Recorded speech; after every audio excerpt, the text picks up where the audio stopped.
Hello everyone, I am Mohid Ahmed Siddiqui, and in this video I will solve MCQs from the chapter accounting for inventories. Okay, then let's start. Now look at this question here. I would like you to pause this video and go through the question once because it will make things easier for you. Okay then. A company with an accounting date of 31st October. It means that the company's year ends on the company's accounting period ends on 31st October. Carried out a physical check of inventory on 4th November. Oh, so instead of carrying out the inventory count on 31st October, the company carried out inventory count on 4th November. So there was a gap, there was a delay in the inventory count of 3 days, 3 to 4 days. Now, leading to an inventory value at cost at this date of 483,700. So the inventory was valued at $483,700 on 4th November. But certain transactions took place between 31st October and 4th November. So all we have to do in this question that the all we have to do in this question is to negate the effect of the transactions that took place between 1st November and 4th November. Why? Because we have to find out the value of inventory on 31st October. So it means that the goods that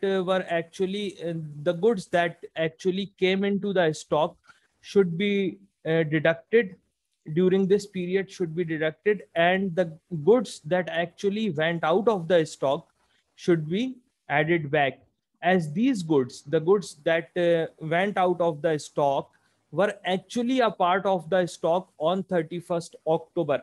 But the goods that came into the stock, purchases that the company did the goods that the company received from the suppliers, should be deducted, should be subtracted from this figure 483,700, because these goods were not a part of the stock on 31st October.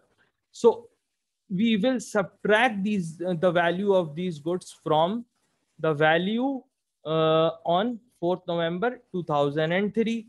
Okay then. So how much was the stock on 4th November?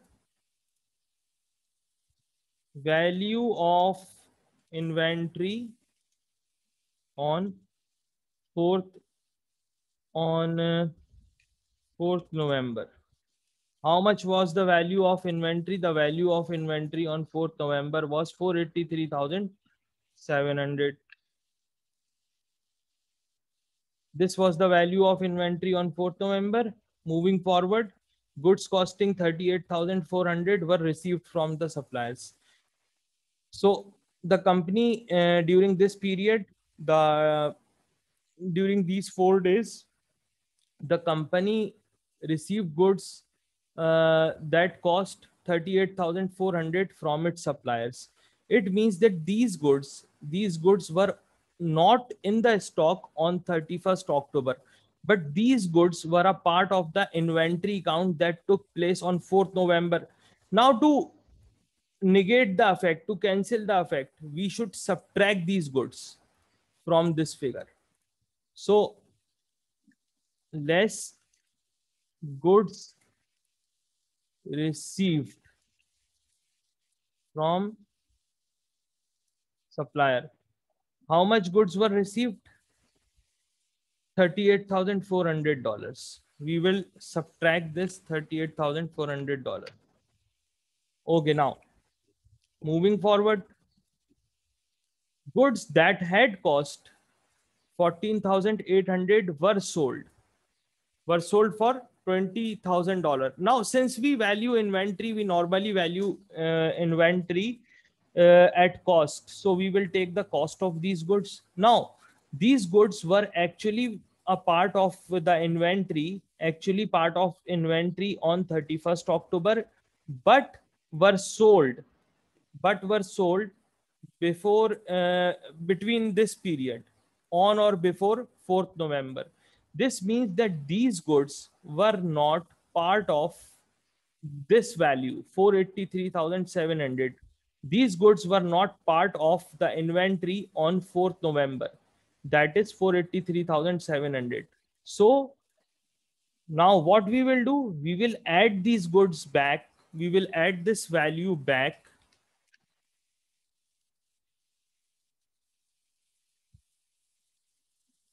We will add these goods back here in this calculation. How much was the cost of these goods? 14,800.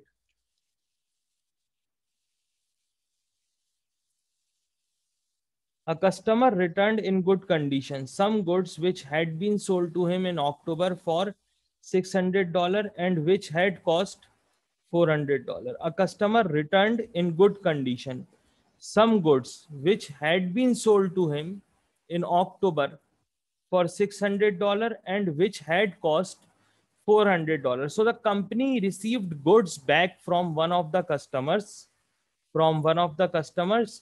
and how much received goods back from one of the customers, and how much was the cost of these goods? The cost was $400. The cost was $400. The company received these goods back from one of its customers.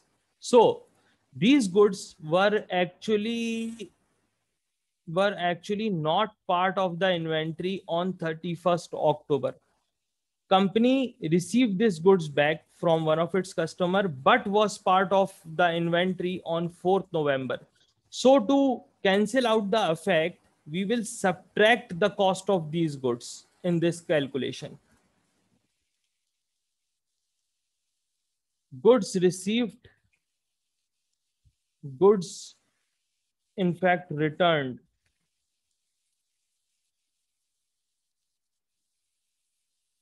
goods returned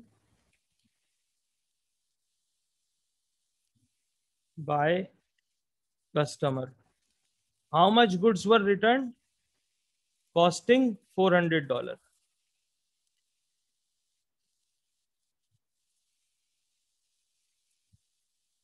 The company returned goods that had cost $1,800 in October to the supplier and received a credit note for them. Now the company actually did a purchases return. So it means that these goods were part of the inventory on 31st October, but were not part of the inventory on 483,000, were not part of the inventory on 4th November. So here these goods were actually taken out of the stock, during this period, 1st November and 4th November. So we will add the cost of these goods back in this calculation. Add goods returned to supplier. How much of the goods were returned to supplier? $1,800. Okay. So now, is there any other adjustment? No, there is no other adjustment. And the question requires us to find the value of stock on 31st October 2003. Just simply sum up these figures to get the value of inventory on 31st October. How much should have been the value of inventory on 31st October? 461,500. So this is the correct answer to this one, 461,500. D is the correct answer to question 6.6. Moving forward. Now here in this question 6.11. Here again, I would like you to pause this video and read this question once, as it will make things easier for you. So I hope that you have read this question. And you have just resumed the video.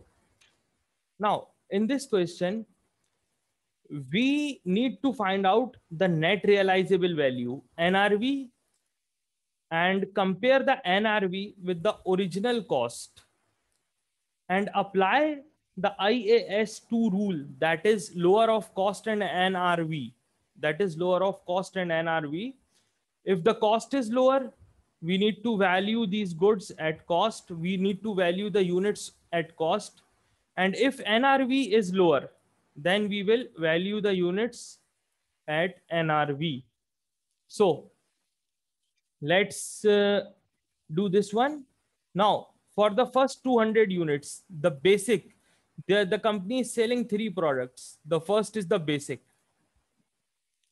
The first is the basic. How much should be the NRV? The formula for NRV is estimated selling price minus selling and distribution costs. How much is the selling price? Selling price is $9, and the selling and distribution costs are how much? $1 per unit. It means that the NRV for each unit of basic is 9 minus 1, that is equal to 8. Now, just wait a minute, wait a minute.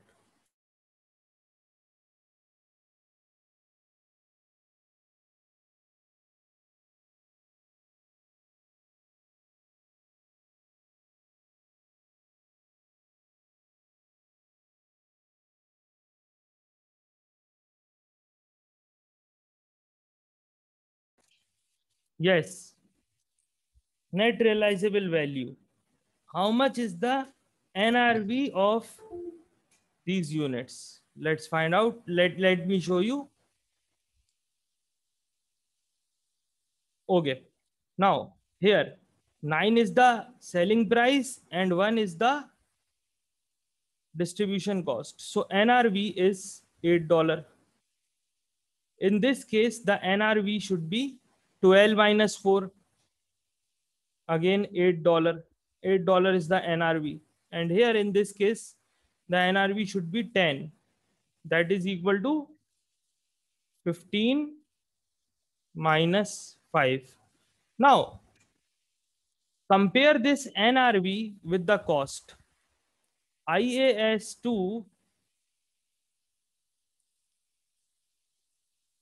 says that goods should be valued at lower of cost and NRV, whichever is lower. Here, NRV is lower as compared to the cost. So the total value of these 200 units will be 200 multiplied by 8 is equals to 1600 is equals to how much? Is equals to 1600. Here again we will take, sorry. It is not, it should not be 1600, but in fact here we will take the cost, the original cost, that is $6. So we will multiply this by 6. It will become $1200. Now 8. Here we have NRV is equals to 8 and the original cost is 9. So which one is lower? 8 is lower as compared to 9. So we will multiply this 250 by $8 to get the answer, that is equal to $2000. Now here we have NRV is equals to $10. It is obvious that net realizable value per unit is lower than the original cost, that is $18. So again, in this case, we will multiply 150 by $10 to get $1,500. Now, the total of these three will be 1200, 2000 plus 1500 is equals to 4000. 700. So this is the correct answer to the question. B is the correct answer. Now, I hope that I have made things clear to you. Remember one thing, the main principle, the underlying principle of IAS2, that is lower of cost and NRV. Goods are valued at the lower of these two, whichever is the lower, the cost or the net realizable value. And how do we calculate net realizable value? We take the estimated selling price minus selling and distribution costs. Okay, then. So this is how we have arrived at the correct answer to the question. And I hope that I have made a lot of things clear to you in this particular question, with this particular question, in fact. Okay, now let's move forward. An inventory card shows the following details. Now, here, what is the value of inventory at 28th Feb using the FIFO method? The question requires us to determine the value of inventory on 28th Feb, which means the value of, you can say, the value of closing inventory after all these transactions have taken place. And the method being followed is the FIFO method, the first in, first out method. So let me make it clear to you. Now, on 1st Feb, the company purchased 50 units, or not. On 1st Feb, there were in fact 50 units in stock, and the cost of these units was how much? Was $40 on 1st Feb. 6.12.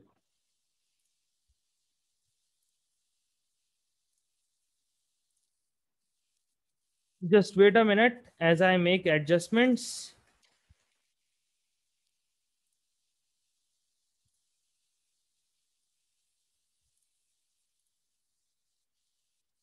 Yes, 6.12. The question number is 6.12. Okay. On which date? On 1st Feb. There were 50 units in stock.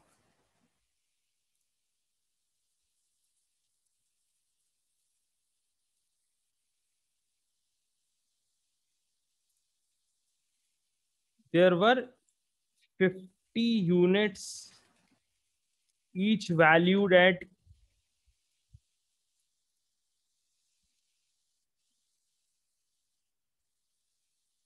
$40 per unit. So how much was the value of stock? The value of stock was 50 multiplied by 40, $2,000. On 7th Feb, 100 units were purchased and each unit cost $45. On 7th Feb, how many units were purchased? 100 units were purchased.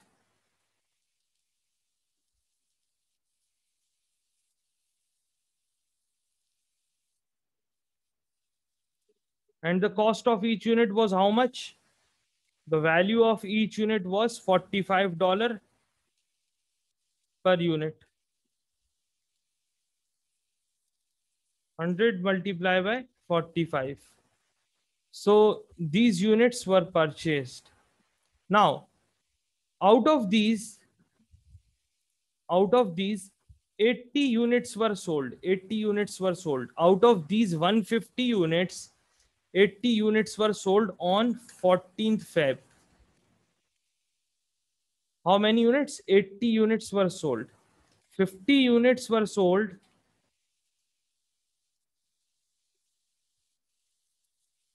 As we are following a FIFO method,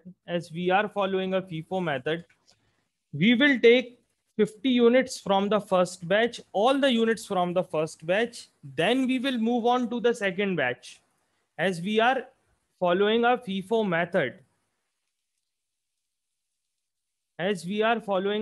method, which means first in, first out. So first in, the units that came first into the inventory should go out first. So we will take 50 units. So we will take 50 units from the first batch, and now as we sold 80 units, the other 30 units out of the 80 should have been sold from the second batch. Now minus 50 multiplied by 40 minus 2000, and how much? Minus 30 multiplied by 45, 1350. So these units were sold actually, and the value left in the inventory, the value of the inventory left after these transactions should have been 3150, should have been 3150. And how many units should have been left after these transactions? How many units should have been left? Out of these 180, out of these 150, in fact, out of these 150, 80 units should have been sold. 80 units should have been sold, and 70 units should have been left at how much? At $45 per unit. So 70 units were left after all these transactions. 70 units were actually left in the stock. So now let's just move forward with the question.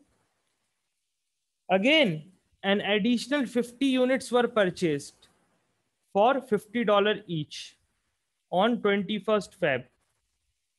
On 21st Feb, 50 units more were purchased at $50 per unit.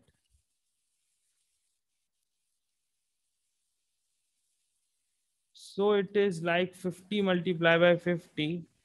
Sorry, 50 multiplied by 50. So now this is the position of inventory. 70 units at $45 per unit and 50 units at $50 per unit. These two batches are at the moment in the inventory. Now on 28th Feb, what happened? 60 more units were sold. As again, we are following the FIFO method of inventory valuation. So we will take 60 units from the first batch. We will take 60 units from the first batch at $45 per unit, and the value of these will be how much? The value of these will be multiplied by 45, 2700. Yes, 2700, the total value of the units that went out of the stock on 28th Feb. These units were sold. These units were sold. That's why I have put a minus sign here. I have subtracted these units from the inventory. Now, okay. Now let's just look at what should have been the value of inventory after all these transactions.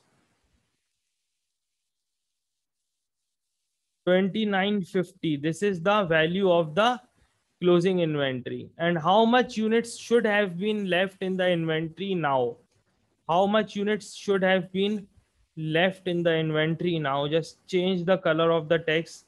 The units that were sold now.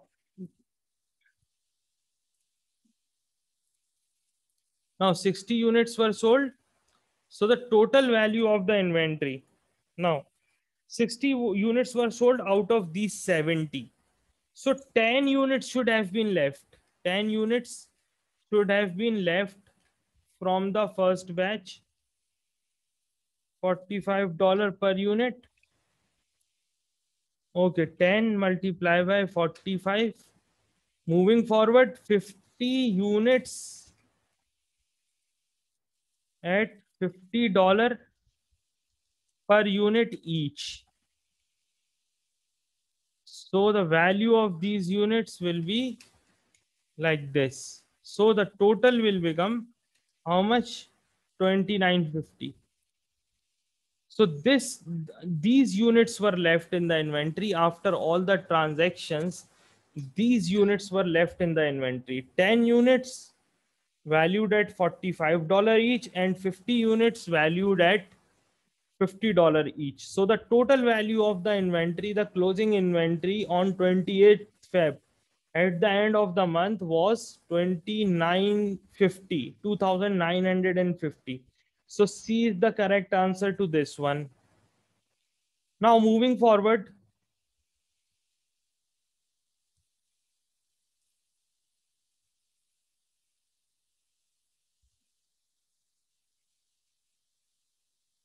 okay, now 614, question number 6.14. The closing inventory of X amounted to 116,400, excluding the following two inventory lines.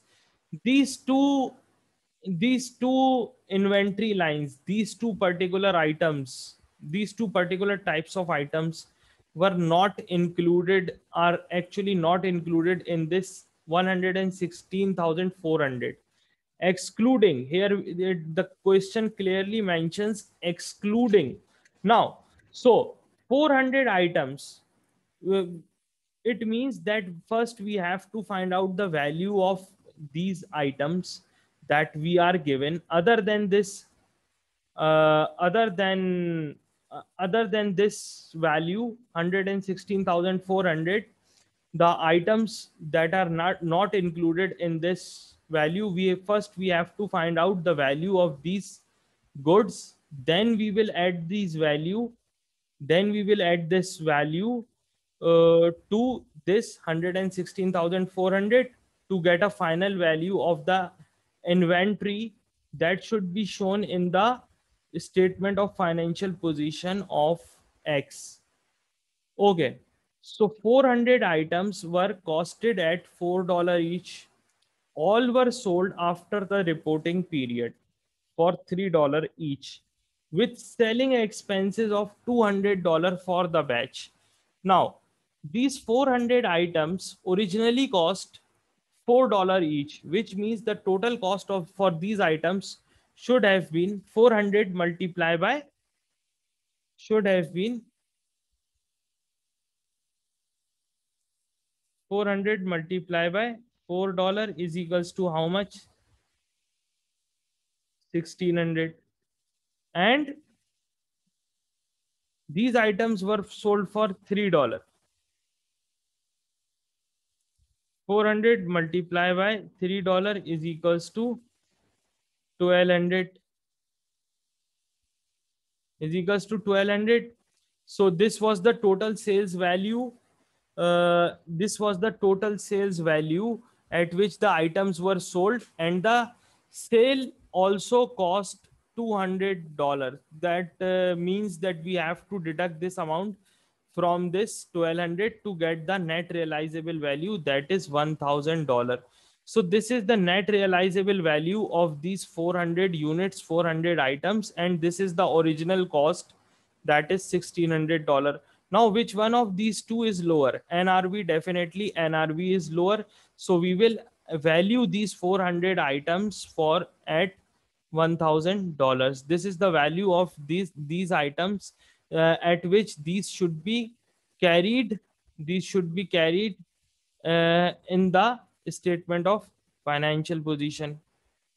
Now, moving forward,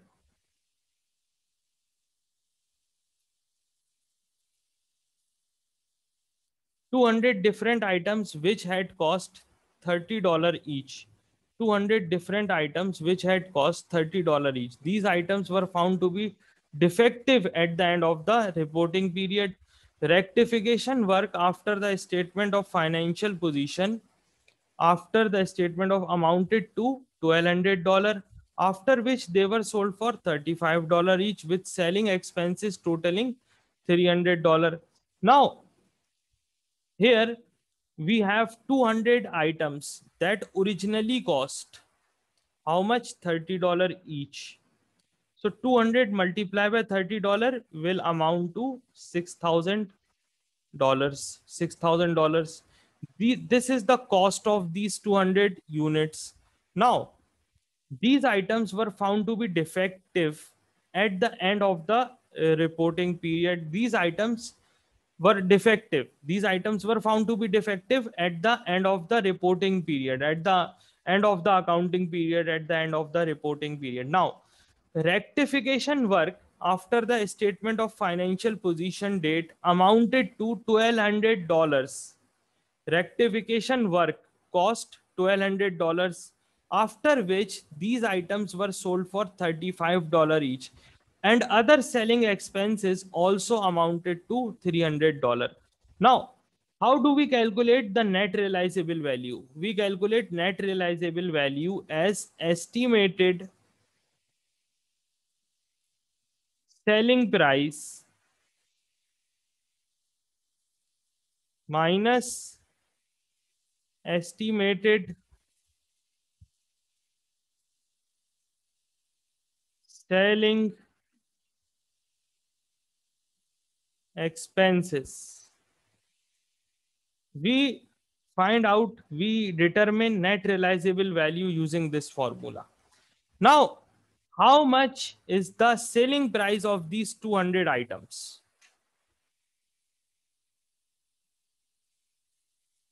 How much is the selling price of these 200 items?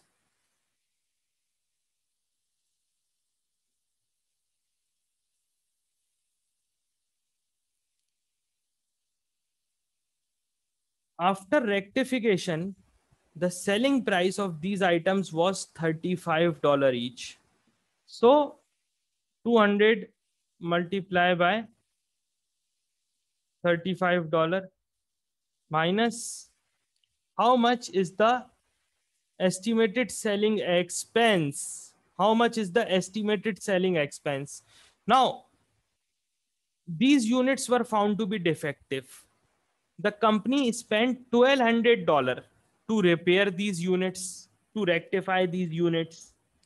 So this is one of the selling expenses.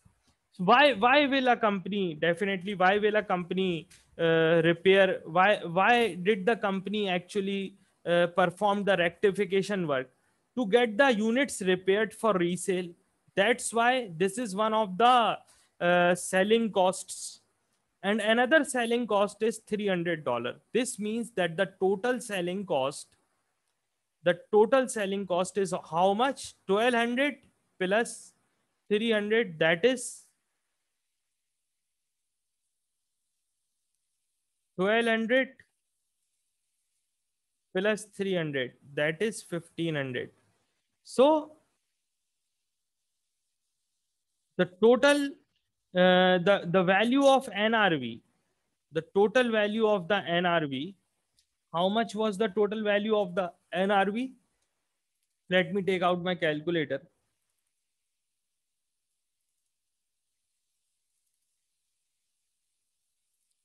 Yes, Yes. Here I have my calculator. 200 multiply by 35 minus 1200 plus 300. This is the net realizable value. This is what? This is the net realizable value, that is $5,500. This is the net realizable value. And how much is the cost? Cost is $6,000. So according to IAS 2, at what figure these goods, these items should be valued in inventory? Is the cost lower or the NRV lower? Definitely, NRV appears to be $500 less than the cost. That's why we will value these 200 items at $5,500. At how much? At $5,500. At how much? $5,500. Now, and we have already valued these 400 units at $1,000. Now we will, what we need to do? We need to just add these two, $1,000 and $5,500 to this value, because these items are not included in this value, as the question clearly mentions excluding the following two inventory lines. That's why these items, these 400 units and these 200 units, are not part of this value, that is 116,400. So simply what we will do to find out the value of total value of the inventory that should show up in the financial statement, we will take this 116,000 and we will add this $1,000, and we will add $5,500. So the total will be, the total that we will get will be how much? 116,400 plus 1,000 plus 5,500. So the total will be 122,900. The total value of the inventory that should appear in the statement of financial position is how much? $122,900, which is option C of the four options. So this is the correct answer to this one. Now, moving forward,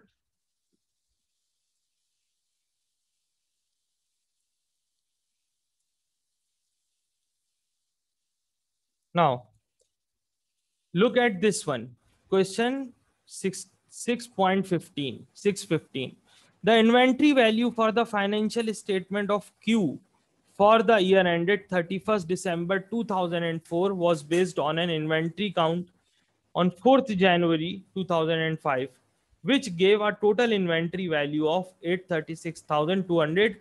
Again, a similar question. What adjusted figure? Look at the requirement. What adjusted figure should be included in the financial statement for inventory on 31st December 2004?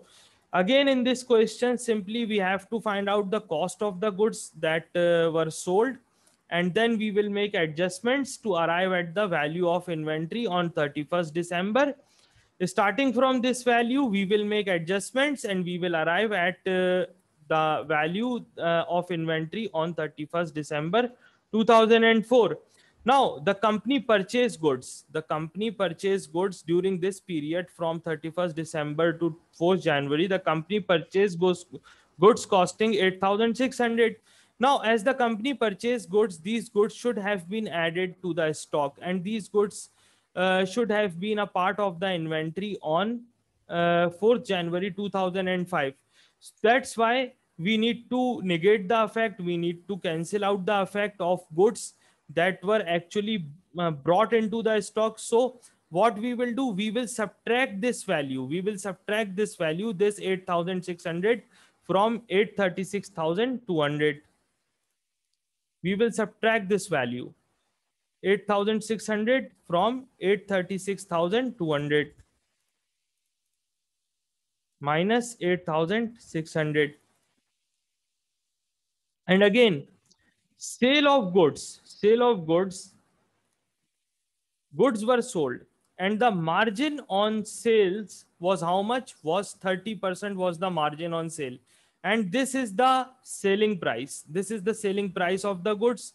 The margin on sale was how much? 30%. This means that the cost of these goods should be 70% of this amount. Should be how much? 70% of this 14,000.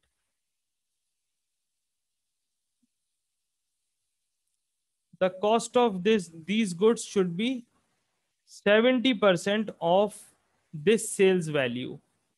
So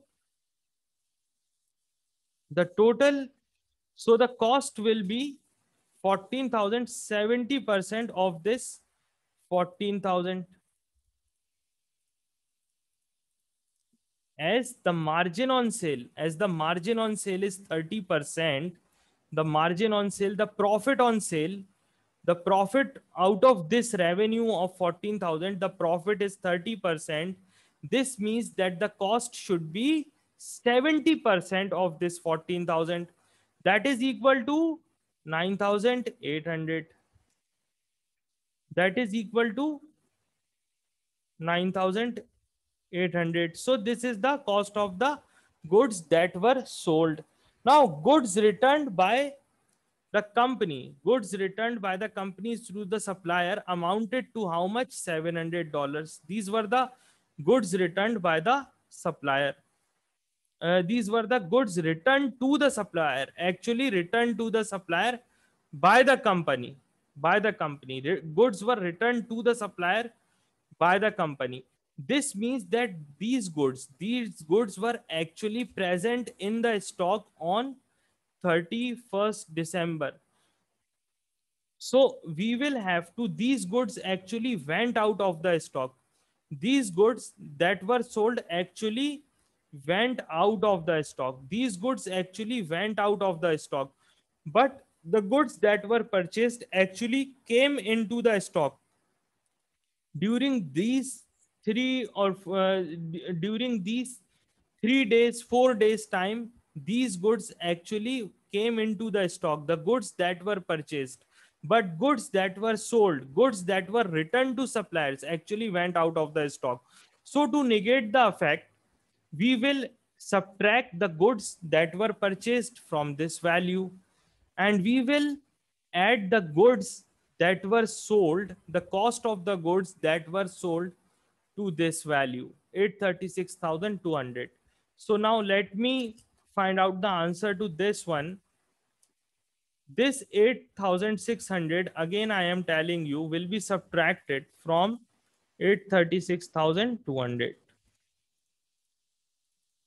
Now, goods that went out of the stock, again and again I am saying, goods that actually went out of the stock, that were not part of the stock on 4th January, but were actually part of the stock on 31st December, should be added back, because these goods we are finding value on 31st December of the inventory, and these goods were part of the inventory on this date. That's why we need to add the cost of these goods, the value of these goods on to this value, 836,200 definitely, plus 9,800 plus 700.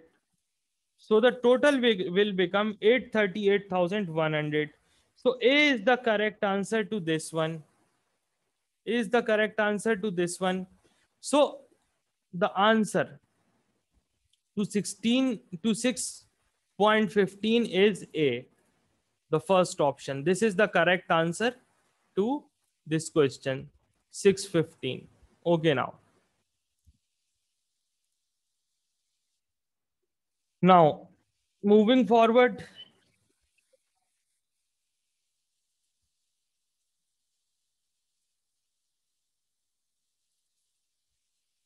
Now look at this question. 6.18. The information below relates to inventory item Z. Now, the questions that we have done here, that we have till now we have done related to the FIFO method, first in first out method. But this question requires you to find the value of inventory using FCO method, the weighted average method, the weighted average method of inventory. So now on 1st March, 50 units were held in the opening inventory at cost of $40. On 17th March, 50 units more were purchased, but on 31st March, 60 units were sold. So at each step, what we will do, we will find a weighted average. What we will do, we will find a weighted average of the units held in the stock. On 1st March, 50 units were there and each unit was valued at $40.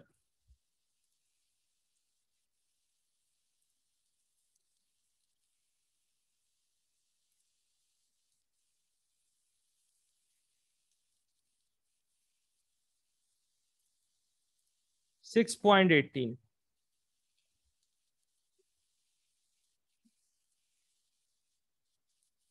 Okay. Now, 50 units were part of the opening inventory and each was valued at $40. So on 1st March,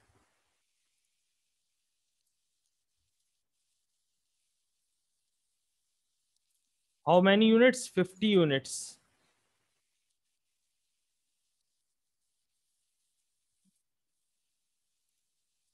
Valued at $40 each. So it will be like 40 multiplied by 50. So on 1st March, this was the opening inventory. This was the opening inventory. On 17th March, 50 units more were purchased. 50 units more were purchased and each unit cost $50. The value of these units was 50 multiplied by 50, 2,500. These units were purchased on 17th March. So the value of inventory after these transactions on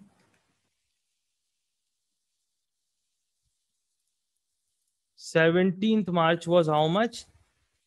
There were 100 units in the inventory and the value of each unit. Now here, how much was the weighted average value of each unit? The question here arises that how much was the weighted average value of each unit? Now the total value of these units in front of you is 4,500 and each unit, and how many units are there?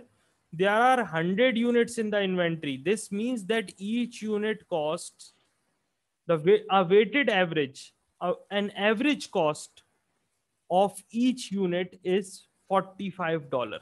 Is how much? Is $45. Is $45. Now on 31st March, 60 units were sold at a selling price of $100 per unit. Now 60 units out of these 100 were sold. 60 units out of these 100 were sold and the value under weighted average that we will assign to these 60 units is $45. So minus 60 multiplied by 45 is $2,700.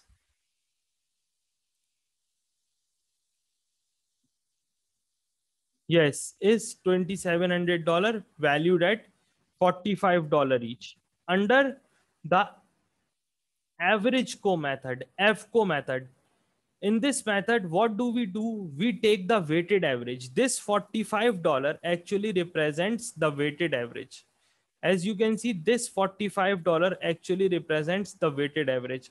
How did we arrive at this $45? We took this figure 4500, we simply divided it by 100 units to get an average value, that is average value per unit, that is $45.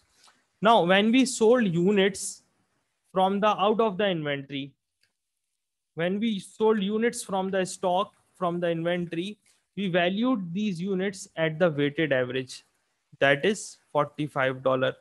Now the value of inventory after these transactions is how much? Is 1800. So this is the value of the closing inventory, as closing inventory under, you can say, value of the closing inventory under FCO method. This is the value of the closing inventory, 1800. This is the correct answer to this one.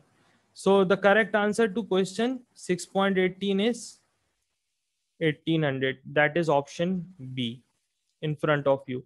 Now, the difference between the AFCO method and the FIFO method is that in FIFO method, we we when we sell goods, or when goods go out of the inventory, when goods go out of the inventory, the goods that we purchased first, that came into the stock first, go out first. That is the first in first out method, the FIFO method. But in FCO method, what do?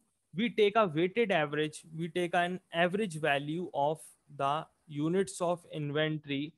We assign an average value to all the units that are present in the stock. We assign an average value. We assign an average value to the units that are in the stock at the moment.